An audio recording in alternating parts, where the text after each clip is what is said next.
बिहार सरकार ने विकास की रफ्तार तेज करने के लिए कई बड़े फैसलों पर मोहर लगा दी है।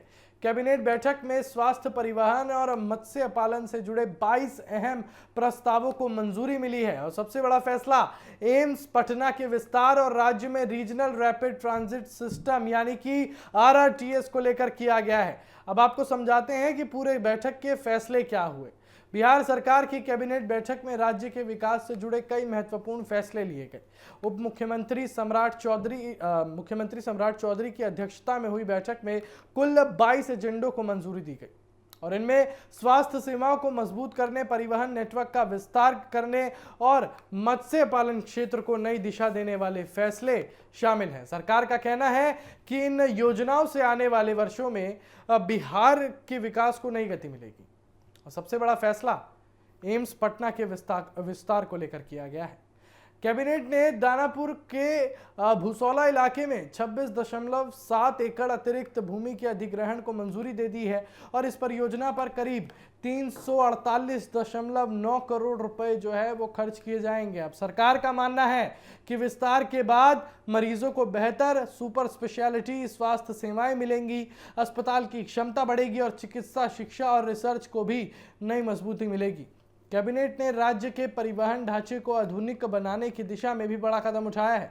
बिहार में पहली बार रीजनल रैपिड ट्रांजिट सिस्टम यानी कि आरआरटीएस के लिए विस्तृत परियोजना रिपोर्ट तैयार करने को मंजूरी दी गई है और इस काम की जिम्मेदारी राष्ट्रीय राजधानी क्षेत्र परिवहन निगम यानी कि एनसीआरटीसी को सौंपी गई है।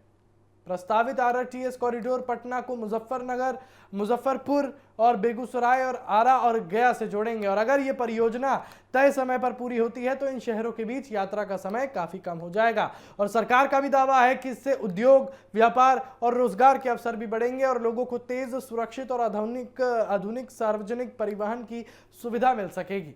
और कैबिनेट बैठक में मत्स्य पालन क्षेत्र को बढ़ावा देने के लिए भी बड़ा फैसला लिया गया है। सरकार ने बिहार एक्वाकल्चर इंफ्रास्ट्रक्चर और डेवलपमेंट कॉरपोरेशन लिमिटेड यानी कि BAIDCL के गठन को मंजूरी दे दी है और इस नई संस्था का उद्देश्य आधुनिक मत्स्य अवसंरचना विकसित करना, निवेश आकर्षित करना और मछली पालन से जुड़े किसानों की आय बढ़ाना होगा। अब सरकार का यह भी कहना है कि BAIDCL बनने से कोल्ड स्टोरेज, प्रोसेसिंग यूनिट, आधुनिक तालाब और सप्लाई चेन जैसी सुविधाओं को तेजी से विकास मिलेगा और इससे बिहार के मत्स्य उद्योग को नई पहचान मिलेगी और हजारों युवाओं के लिए रोजगार के अवसर भी तैयार होंगे। एम्स पटना की बात करें तो उसके विस्तार को लेकर सरकार पहले भी अपनी प्रतिबद्धता जता चुकी है और हाल ही में अस्पताल का दौरा कर राज्य सरकार ने अतिरिक्त भूमि उपलब्ध कराने और बेहतर कनेक्टिविटी विकसित करने का भरोसा दिया था और अब कैबिनेट की मंजूरी मिलने के बाद इस परियोजना के तेजी से आगे बढ़ने की उम्मीद है। राजनीतिक जानकारों का मानना है कि स्वास्थ्य, आधारभूत संरचना और रोजगार से जुड़े ये फैसले आगामी विधानसभा चुनाव से पहले सरकार की विकास नीति को मजबूत संदेश देने वाले हैं।